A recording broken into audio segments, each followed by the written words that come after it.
Assalamualaikum warahmatullahi wabarakatuh. Halo semua, perkenalkan nama saya Jenny Rizky Amaria. Saya perwakilan dari SMA Negeri Simpang Semambang. Di sini saya akan menceritakan sebuah cerita legenda yang berasal dari Sumatera Selatan dengan judul Si Pahit Lidah. Pada zaman dahulu, ada seorang pangeran bernama Serunting. Ia adalah keturunan raksasa dari daerah Sumedang. Suatu hari, Pangeran Serunting mempersunting seorang gadis desa yang bernama Siti. Setelah menikah, Pangeran ingin mengajak istrinya untuk tinggal di istana. Namun, Siti bingung.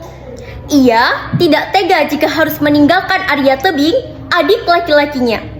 Di sisi lain, ia juga harus patuh kepada suaminya. Dinda tidak tahu harus berbuat apa lagi, Kanda. Dinda tidak tega jika harus meninggalkan Arya Tebing, adik Dinda satu-satunya, ucap Siti kepada suaminya. Baiklah kalau begitu, bagaimana jika kita mengajak Arya Tebing untuk tinggal di istana bersama kita? Saran Pangeran Serunting. Siti pun menerima saran tersebut. Akan tetapi ketika hal itu disampaikan kepada Arya Tebing, ia justru menolak. Karena ia lebih senang hidup di desa daripada harus hidup di istana yang penuh dengan aturan. Kemudian, Siti dan Arya Tebing pun bermufakat untuk membagi dua kebun warisan dari kedua orang tua mereka. Kebun yang telah menjadi milik Siti, secara tidak langsung juga menjadi milik Pangeran Serunting. Pangeran Serunting pun memberikan saran agar diberi pembatas di tengah-tengah kebun tersebut. Lebih baik jika di tengah-tengah kebun tersebut kita beri pembatas agar kelak tidak terjadi perselisihan di antara kita.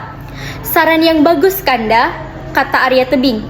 Keesokan harinya, Arya Tebing dan Pangeran Serunting pun mendatangi ladang tersebut dengan membawa satu batang pembatas pohon kayu. Setibanya di sana, mereka menanam pohon tersebut dalam-dalam. Beberapa hari kemudian, tumbuhlah cendawan pada batang pembatas itu.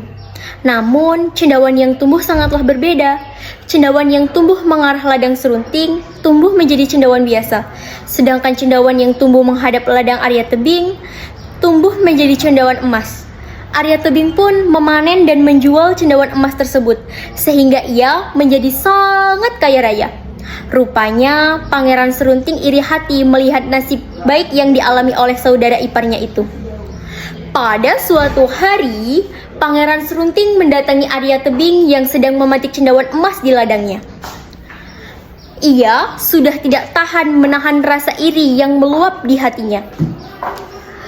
Hai Arya Tebing, kau apakan cendawanku? Tanya Pangeran Serunting. Apa maksud Kanda? Aku tidak melakukan apa-apa terhadap cendawan Kanda, tanya Arya Tebing dengan heran. Ah, bohong. Pasti kau telah berbuat curang kepadaku. Kau telah membalik pohon pembatas itu sehingga cendawan emas itu mengarah ke ladangmu. Arya Tebing semakin bingung dengan tuduhan yang diberikan kepadanya. Ia merasa ia tidak pernah membalik cendawan itu. Cendawan itu tumbuh dengan sendirinya. Meskipun ia telah meminta maaf kepada Pangeran Serunting dan menjelaskan keadaan yang sebenarnya, Pangeran Serunting tetap tidak terima. Bahkan ia menantang Arya Tebing untuk berkelahi. Sejak saat itu, Arya Tebing sulit memejamkan matanya karena ia terus memikirkan bagaimana cara mengalahkan Pangeran Serunting. Ah, aku tahu caranya. Pasti Kak Siti mengetahui kelemahan Pangeran Serunting. Aku akan segera menemui Kak Siti.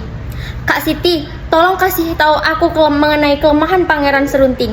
Kalau tidak, ia pasti akan membunuhku, bujuk Arya Tebing. Siti pun terdiam, hatinya sedang bingung. Di satu sisi, ia tidak tega melihat adiknya mati, tetapi di sisi lain, ia tidak mampu mengkhianati suaminya. Maafkan aku adikku, aku tidak tega mengkhianati suamiku, ucap Siti kepada adiknya. Tolonglah aku kakak, walaupun aku mengetahui kelemahan Pangeran Serunting, aku tidak akan membunuhnya.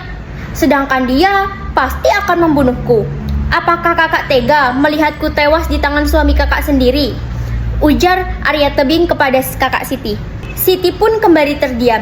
Ia tersentuh dengan perkataan Arya Tebing. Kemudian ia memberitahukan kelemahan Pangeran Serunting.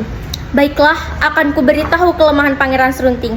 Akan tetapi, engkau harus berjanji untuk tidak membunuhnya. Baiklah, aku berjanji, aku tidak akan membunuhnya, kata Arya Tebing.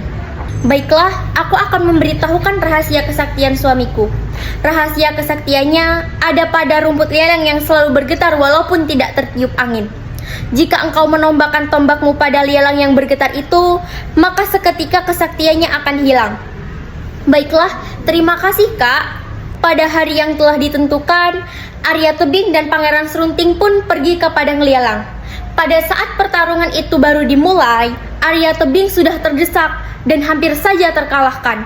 Namun, pada saat yang tepat, ia segera menancapkan tombaknya pada lialang yang bergetar itu.